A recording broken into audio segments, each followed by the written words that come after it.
Everyone. सो आज के starting welcome से नहीं बट थैंक यू से करेंगे। Thank you, I want to show my gratitude to all of you जिसने भी अपने हर एक बेस्ट एफर्ट से मुझे सपोर्ट किया है, वीडियो को लाइक किया है, सब्सक्राइब किया है या शेयर किया है। So thank you each one of you who supported me in this starting journey. So let's move towards our today's video, and the topic is going to be very amazing for all of you. I am assuring you ये सब आपकी basic need थी, आप सब ये जानना चाहते थे, पर ये कंटेंट आपको कहीं नहीं मिलेगा। आप गूगल करना चाहो तो कर सकते हो। सो आई विल टेल यू। सो आज हम देखने जा रहे हैं जीपैट का ट्रेंड एनालिसिस। ट्रेंड एनालिसिस में हम देखेंगे 2011 से लेके 2015 तक के जितने भी पेपर्स हैं जीपैट के, ऑल 5 पेपर्स, उसमें सब्जेक्ट वाइज कितने क्वेश्चंस आए हैं, क्या परसेंटेज है, क्या उसके अकॉर्डिंग फोरकास्टिंग हो सकती है। सो आज का सेशन थोड़ा सा टेक्निकल हो सकता है, इसके लिए be attentive and just look out at the figures. Figures are so important. Before moving ahead, I would like to clear that this video content is completely based on my own research from various sources because AICT ने कभी भी GPAT का paper 2018 से पहले declare नहीं किया था। So ये सब रिसर्च बेसिस पे ही पूरा कंटेंट बना है। So the number of questions are approximate only. And here are few figures. ये पूरे वीडियो का एक स्टार्टिंग है और यही थी आपकी नीड। ये हर बच्चा जानना चाहता था और बहुत डिमांड थी इस वीडियो के लिए। सो देखते हैं 2011 से अगर हम एनालिसिस स्टार्ट करते हैं। 2011 में फार्माकोग्नोसी के 20 क्वेश्चन, फार्माकोलॉजी के 34, देन स्यूटिक्स के 32। इस तरह से आप देख सकते हो कि ये पूरा ट्रेंड एनालिसिस इस स्लाइड में मेंशन किया गया, राइट। 2011 एंड 2012 में जीपैट में 150 क्वेश्चंस आते थे, लेकिन 2013 से 125 क्वेश्चंस कर दिए गए हैं।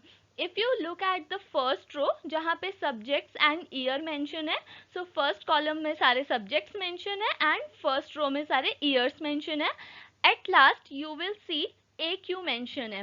AQ is nothing but the average question. So what I did to forecast the trend, जितने भी ये questions आए हैं इनका एक average निकाला गया है। फॉर एग्जाम्पल 2011 में फार्माकोग्नोसी के 20 क्वेश्चन आए थे, 2012 में भी 20, 2013 में भी 14, 2014 में 18 एंड 2015 में 16। सो इन सब का अगर एवरेज निकालते हैं so average will come out at 17.6। Means that AQ shows एक प्रोबेबिलिटी होती है कि इस सब्जेक्ट से अप्रॉक्स या एवरेज कितने क्वेश्चन आ सकते हैं, और जब आपको ये एक प्रोबेबिलिटी पता चल जाती है तो आप अपनी प्रिपरेशन में उस सब्जेक्ट को प्रायोरिटी पे रख सकते हैं। वैसे तो ये पूरा डेटा बहुत इंपॉर्टेंट है एंड पूरा रिसर्च बेस्ड है, बट अपने एक्सपीरियंस के अकॉर्डिंग मैं आपको बता सकती हूँ कि कौन से सब्जेक्ट्स यहाँ पे मोस्ट इम्पॉर्टेंट है। So here you can see pharmacology.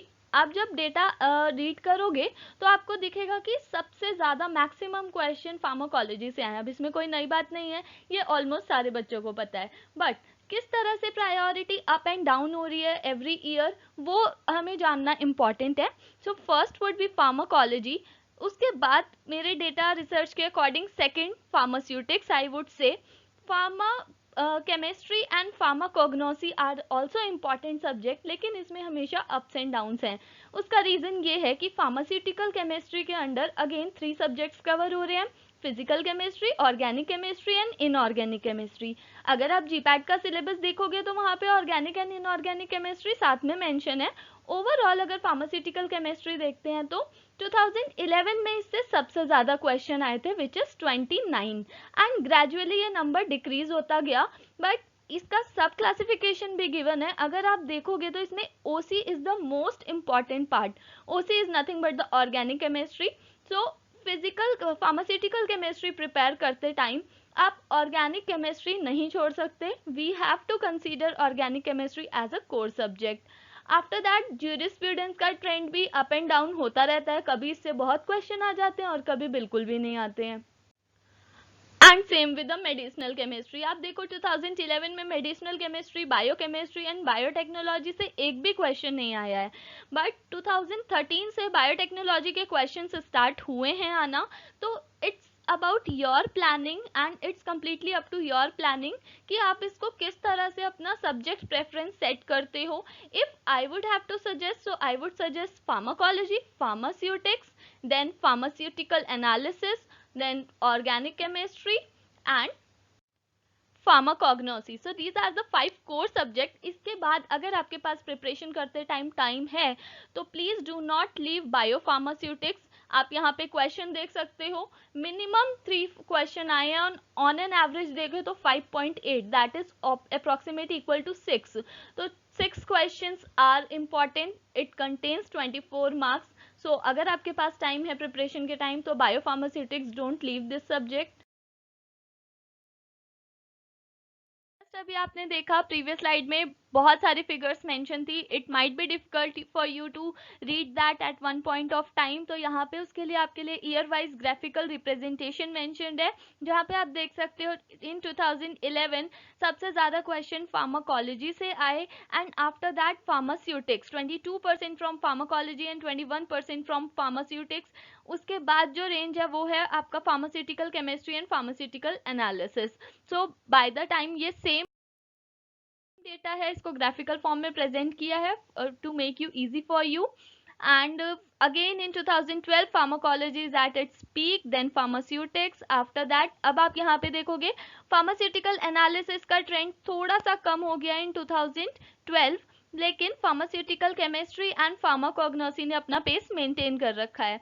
So pharmaceutical analysis यहाँ पे डिक्रीज हुआ है बिकॉज ये पेपर्स 2011 to 15 है। In next set pharmaceutical analysis one of the core subject, because ये अभी बहुत ट्रेंडिंग है एंड इमर्जिंग है, जीपैट में इसमें काफ़ी क्वेश्चंस आते हैं। So if you are looking for another video जिसमें ट्रेंड एनालिसिस किया गया और 16 to 20 का 2020 का, so you can ask for in comment box by typing it need. So this was of 2012 and let's move towards 2013. Here आप यहाँ पे देख सकते हो again pharmacology is 28.8% and second number पे आपका फार्मास्यूटिक्स है, देन थर्ड नंबर पे फार्मास्यूटिकल एनालिसिस है, उसके बाद फार्माकोग्नोसी है एंड यहाँ पे फार्मा केमिस्ट्री। मीन्स इस वाले ईयर में फार्मा ऑर्गेनिक केमिस्ट्री थोड़ा सा कम क्वेश्चंस आए थे उसमें। And in 2014 again pharmacology then pharmaceutics. तो ये सारे ट्रेंड एनालिसिस से आप एक क्या ओवरऑल पैटर्न सेट कर सकते हो कि कितने कोर सब्जेक्ट्स हैं। कोर सब्जेक्ट्स ऑलमोस्ट सबको पता होता है, बट यहाँ पे इम्पॉर्टेंट क्या है कि ऐसे कौन से सब्जेक्ट है माइनर सब्जेक्ट्स में से जिनको आपको टच करना चाहिए या जिनको आपको बिल्कुल ही छोड़ देना चाहिए। तो कोर सब्जेक्ट्स की अगर हम बात निकाल दें तो आप लेफ्ट हैंड साइड में ये लिस्ट देख सकते हो। बायोटेक, आपको कहीं नहीं मिला होगा कि बायोटेक में कितने क्वेश्चंस किस ईयर में आए हैं, because these are very minor subjects, इन पे बहुत कम बच्चे ध्यान देते हैं। बायोकेमिस्ट्री, मेडिसिनल केमिस्ट्री से ज़्यादा क्वेश्चन नहीं आते हैं, but it is the one of the phobic subjects for almost 90% of students.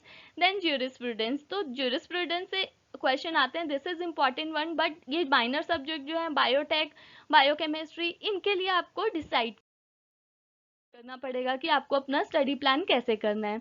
And the last year is 2015, again pharmacology, pharmaceutics, then pharmaceutical analysis, pharmacognosy, ये सब पीक सब्जेक्ट्स हैं and pharmaceutical chemistry also. यहाँ पे आप देखो biotech और biochemistry आना start हो चुका है एंड येस 2015 में बायोटेक एंड बायोकेमिस्ट्री से अच्छे खासे क्वेश्चन आए थे। आई डोंट थिंक सो आपको ये सब्जेक्ट छोड़ना चाहिए, so just go through it once too. And if we look at top 3 subjects, top 4 subjects, then at rank 1 it's pharmacology, at rank 2 it's pharmaceutics. AQP is average question probability, तो chances क्या है कि किस subject में से कितने question आ सकते हैं। All these are based on probability only, we are not claiming anything. So 38 question के चांसेस हैं जो फार्माकोलॉजी से आए, 23.4 और यू कैन से 22 और 24 फार्मास्यूटिक्स से, then at third rank it's pharmaceutical chemistry जहाँ पे 19 क्वेश्चंस आने के चांसेस हो सकते हैं, एंड एट रैंक 4 फार्माकोग्नोसी जहाँ पे 17.6 क्वेश्चन और 18 क्वेश्चन आने के चांसेस हो सकते हैं. So that was all about the trend analysis. Thank you, and please don't forget to like, subscribe, share and follow us. Thank you.